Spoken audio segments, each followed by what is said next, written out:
where we don't just summarize, we dig in.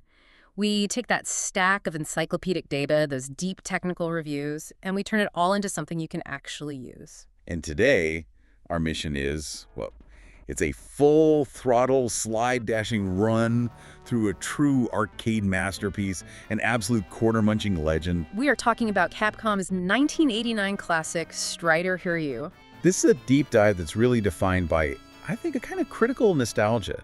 If you were around in the late 80s, early 90s, Strider was just a total revelation. It wasn't just another game. It basically wrote the blueprint for the entire futuristic ninja action genre. Yeah, we're heading straight back to the year AD 2048. The world's been taken over by this mysterious, really menacing figure known only as the Grandmaster. And into this scene comes our protagonist, Hiryu. And he's not just some guy, he is the youngest operative ever to reach A-class in the Strider organization. Which is this, clandestine group of professionals. Espionage combat, they operate from the shadows. He's the ultimate assassin. And the mission sounds simple, right? Get into the Grandmaster's global fortress and, well, neutralize him. But the mechanics behind that goal were anything but simple. And what's so fascinating about this game's DNA, and the sources all back this up, is that it wasn't just a standard in-house Capcom project. Right. This was a really unique collaboration. You had Capcom, of course, but also Motomiya Kikaku. That's Hiroshi Motomiya's production company. Exactly, and Kadokawa Shoten, the massive media publisher. This was a big deal. And that collaborative origin, it says so much about what they were aiming for. This was never meant to be just an arcade cabinet. No, it was positioned as this huge multimedia thing right from day one. They were thinking comic books, novels, and as we'll definitely get into later, console tie-ins that completely changed the main character. So our goal today is not just to sit here and reminisce. We're going to go beyond the memories and really explore what made this game feel so revolutionary. We'll look at the legendary high points. Oh yeah, the genius of its movement system for sure. But also, crucially, its notorious flaws. Because this masterpiece, it definitely had some pretty big cracks in its foundation. Okay, so let's get into the core systems. The beauty of Strider, for me, it just starts with the controls. One joystick, two buttons, attack and jump. That's it. That's your entire interface with this incredible cybernetic world. But what you could do with those simple inputs was it was superhuman.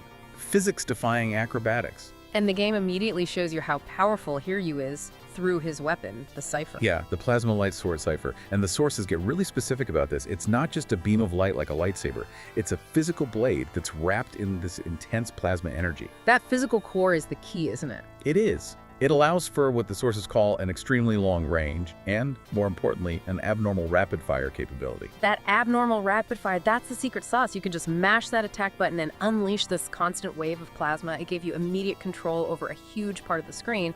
And it just reinforces that central theme of Hiryu's superhuman strength. You feel like a tornado, not just a single fighter. Absolutely. But, okay, if the attack was generous, the jump was the complete opposite. It demanded this almost cruel level of mastery. Yes. The sources really emphasize the fixed jump system. It is purely quantitative. You couldn't feather the jump button to control your height or anything like that. It's nothing like, say, Super Mario Bros. Or even Capcom's own Mega Man. Exactly. In Mega Man, you jump too early, you can let go, land, and try again. In Strider, once you press that jump button, you are committed. The arc, the height, it's all set in stone. Which forces you to approach every single gap, every enemy with this pre-calculated absolute precision. You had to learn the stages because there was just no correcting your course in midair. And that unforgiving fixed arc is what made the other movement options so vital. You had to lean on them. First up, the slide. Ah, the glorious slide. Down on the lever, press the jump button, and you're off. It's an attack, it's a high-speed movement tool, it's everything. It's the visual signature of the game, that blur across the ground. But here's the fascinating trade-off that the sources confirm. If you use that slide on a steep slope, you get this incredible blistering speed. But because Hiryu is ducking so low, his attack hitbox just disappears. So the game forces a choice on you, speed or offense. You can blaze through a line of enemies moving insanely fast, but you are completely defenseless on the ground unless you stop and stand up to swing the Cypher. It's a calculated risk, baked right into the simple act of moving. And we can't forget, you could also kill minor enemies just by jumping and landing on them. There's this little attack hitbox on his foot. It's almost like a precursor to modern platform fighters, in a way. Just this subtle little bit of extra control. But the true revolution, the thing that opened up the entire stage design, had to be the climb cycle. Oh, absolutely. That retractable comma-like tool that let him grab onto walls and ceilings. Just think about that for 1989. For a horizontal action game, being able to crawl across the entire stage upside down, like Spider-Man, it was completely groundbreaking. It fundamentally changed how you looked at a level. The stage wasn't just a flat line anymore. It was a 360-degree combat arena. And once you stuck to a ceiling, you were stuck. Yeah. You wouldn't fall off unless you deliberately jumped or pushed down or, took damage. That verticality was just pure genius. But the one mechanic that really separates the casual players from the masters, the one you really have to study, is the slope acceleration. The momentum management. It's basically high school physics applied to a cyber ninja. The levels are just littered with these steep inclines and declines, right? Especially stage 1. If you walk uphill, Hiryu slows to a crawl. It feels like a punishment. But running downhill, you build up serious speed. Yeah. And that dramatically increases your jump distance. And the sources are explicit about this. They say some of the console ports were basically impossible to clear if you didn't master this. You need that momentum to clear huge gaps that you just can't make from a standstill. And here's the kicker. Once you build up that momentum, you keep it across multiple jumps. It doesn't decay. You can become this supersonic blur chaining jumps together. But the second you hit that slide button, Gone. Acceleration reset to 0. You're constantly choosing. Do I maintain this incredible speed in flight? Or do I sacrifice it for a quick, low-to-the-ground attack? Such a deep system, all hidden behind just 2 buttons. So what about staying alive? The survival system was pretty robust. You had your life gauge, reserve lives, time limit. But what happens when you run out of life? You don't just fall over, you explode. And that isn't just for show. The sources revealed this is an in-universe detail. There's a bomb inside Hiryu's body designed to destroy classified information if he fails a mission. It's some serious body horror baked right into the game over screen. You are literally a walking, self-destructing secret weapon. Wild. Of course, you could recover life with items and extend your max life, but the resource management got really deep with the options system, the little support drones. Right, you had 3 types. The standard one was the mushroom type, and you could carry 2 of them. And here's the genius part. They were linked directly to the red section of your life gauge. So if you took damage and that red part of your health bar disappeared, your option disappeared too. It turned your health bar into an active resource you had to protect. Precisely. It forced you to play perfectly if you wanted to keep your best weapons. Then you could upgrade to the leopard option. Which you got by sacrificing 2 of your mushroom options. Yep, and it would change the lifelink gauge to yellow. This thing was a beast. It attacked enemies on its own. A huge offensive boost. But the risk was insane. If you took even a single hit, the leopard was gone and your 2 little mushroom options would pop back out. It was a total power play, overwhelming offense, but one mistake and you're back to square one. Pure, calculated risk versus reward. And finally, you had the hawk option, which was just temporary aerial support, circling above you to hit things you couldn't reach. Invaluable for some of those ceiling crawling sections. Okay, so part 1 was the blueprint. Part 2 is the result. Because when you put all of that together, the movement, the options, the game creates one singular feeling. And the sources all hammer this point home. Overwhelming exhilaration. In Japanese, the word is sokaikan. And it's more than just fun. It's that feeling of pure, satisfying release, where you can tell every single thing, the design, the systems, the stages, was meticulously calculated to make Hiryu look and feel impossibly stylish. And the main way they achieved that Sitkai-kan was enemy durability, or the complete lack of it. Exactly. The sources confirm that most of the minor enemies, the Zakoteki, they go down in 1 or 2 hits. And that is such a crucial design choice. Capcom chose spectacle over grinding. You weren't chipping away at health bars. You were reinforcing Hiryu's superhuman strength. You weren't fighting. You were mowing down armies. You were a force of nature. Right. You were eliminating. It's such a contrast to so many other games at the time that were full of health sponges. Strider just let you feel powerful immediately. But for that feeling of constant power to really land, the game needed moments to break the rhythm. And the sources point to one glaring exception that just forces you to stop and think. Oh, I know what you're talking about. The anti-gravity device in Stage 3. That thing was stubbornly, notoriously durable. Yatara Katako. It was the complete antithesis of a normal Strider enemy. And if you got too close, that gravity sphere would just suck you in, toss you around the screen like a rag doll. It was a death sentence. It wasn't about mashing the Cypher. The strategy was pure Strider mastery. You had to watch the background, gauge the edge of that gravity sphere, and position yourself just outside of it, usually hanging from a wall or ceiling, and just patiently chip away at its health. It forces you out of that hyper-aggressive comfort zone. Beyond the raw mechanics, though, it's the sheer cinematic flair that made this game a legend. I mean, think about those specific moments that back in 1989 felt like you were playing an action movie. You're talking about the absolute rush of Stage 1, dashing through that huge minefield while the BGM Big Run is playing. Yes! You move so fast that the explosions are just trailing behind you, they can't keep up. It's a pure shot of adrenaline. And that speed leads right into that spectacular cliff jump. You're using that downhill momentum you built up to leap this impossible distance. It looked incredible, but you, the player, earned that spectacle by mastering the physics. Then later in Stage 5, you've got the shadow-stepping soldiers.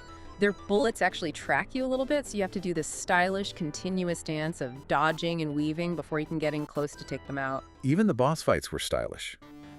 The Novo's 4-chain laser wasn't random, it was a pattern. You had to memorize it and use Hiryu's agility to thread the needle. Every action felt deliberate, designed to look as good as it felt. And the sound design just amplified all of that. The sources say the BGM system was groundbreaking. They weren't just looping one song per level. No, it was like 5 or 6 songs per stage that would dynamically switch depending on where you were or what was happening. That dynamic switching created what the sources call a movie-like sense of presence. The music wasn't just background noise, it was telling a story. Raid is the iconic theme, sure, but the shifts create a real ebb and flow. And the voice acting. It gave the game this high-budget, almost jarringly international feel. You had native-speaking lines mixed with the Grandmaster's hateful laugh. And the totally mysterious cries of the Amazonesses in Stage 4. What were they even saying? It was strange, it was foreign, and it was utterly captivating. But the absolute peak of that cinematic ambition has to be the voice-acted demo scene after you beat the Chinese triplets and take over the airship. Oh, the Gotenkai Maru. That scene is cited everywhere as a famous scene, a Meishin. It wasn't just text on a screen, it was a genuine voiced story beat that gave all that chaos you just went through a real sense of purpose. Yeah. Okay, as much as we love that Sukai-kan, we have to turn that critical lens onto the flaws. Because when we talk about Strider, we have to be honest about where this masterpiece really stumbled. And the first major criticism that the sources bring up is a real issue with design ambiguity. For a game all about speed, first-time players often had no idea where to go or what to do. It's the curse of that vertical design, isn't it? The ability to climb on everything, while it was revolutionary, it often hid the actual path forward. Totally. You could be so busy doing these stylish wall runs and ceiling hangs that you'd just blow right past the tiny shaft you were supposed to drop down. And the speed works against you there. The game wants you to move fast, but moving fast means you can't really parse the environment and notice those subtle clues. But the most egregious flaw, especially given the epic narrative setup, you're here to kill the dictator of the world, was the final boss, the Grandmaster himself. What a letdown. A total letdown. The sources say he was so weak, so easy to beat, that players often killed him without even realizing the fight was over. You'd just be mashing away, and suddenly, victory fanfare. I have to play devil's advocate for a second, though. Do you think it could have been deliberate? A subversion? Maybe the point was that the real challenge was the journey, the mastery of movement, not some big punch-up at the end. That's a generous reading, and it's a compelling one, but I think the consensus from the sources points to it being a failure. Satai Makshita can. The feeling that the gameplay just didn't live up to the epic setting. Especially because the real difficulty of that fight wasn't the Grandmaster at all. It was the platform he was standing on. Exactly. The instability of that platform was the real enemy. If you fell off, it was instant death. A cruel difficulty spike that was all about the environment, not the combat. So the strategy just became, well, it was kind of pathetic. You just overlapped your hitbox with his and mashed the attack button, hoping your health bar outlasted his before the platform threw you off. And the anticlimax was just cemented by the terrible victory music in the arcade version. The sources describe it as unsettling and uncanny. It completely lacked any sense of accomplishment. You saved the entire world, and the game plays this creepy, weird drone at you. Which leads us right to the other notorious flaw. That weird music was later fixed in the console ports, but it was part of a much bigger problem in the arcade. Ah, yes. the BGM catastrophe. This is legendary in arcade history. It was catastrophic for the mood of the game. In the first batch of arcade machines, from Stage 3 onward, from the Balrog airship, almost all the dynamic, carefully chosen background music just defaulted to the Stage 1 opening track. So you're fighting the anti-gravity device, or the Amazonesses, and the music is still the raid theme from the very beginning of the game. It completely shatters the immersion Capcom worked so hard to build. And while later shipments fixed a few things, like the music and the demo scenes, a fully corrected arcade board was never officially released. So how did we even find out what it was supposed to sound like? Through a promotional video collection called Capcom Game Syndrome. That's where the intended BGM structure was finally confirmed.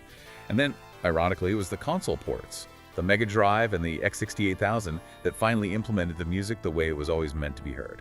Okay, so despite the sonic chaos and the wimpy final boss, the vision of the world of 2048 was just undeniable. Let's do a quick grand tour of the locations Hiryu travels to.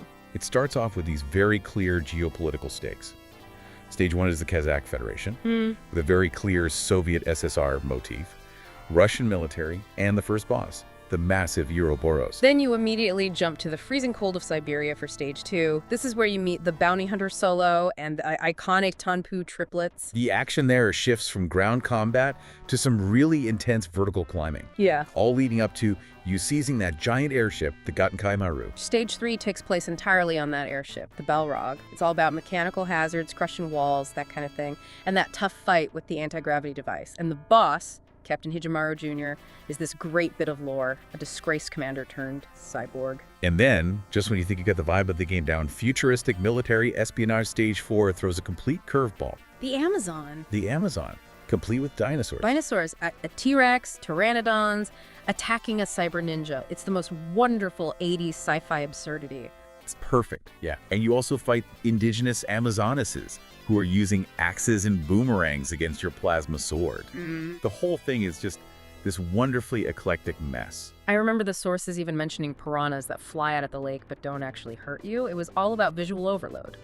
And the boss, fittingly, is a giant dinosaur robot. Of course it is. Finally, we get to Stage 5, the third moon, the Grandmaster's high-tech base in space.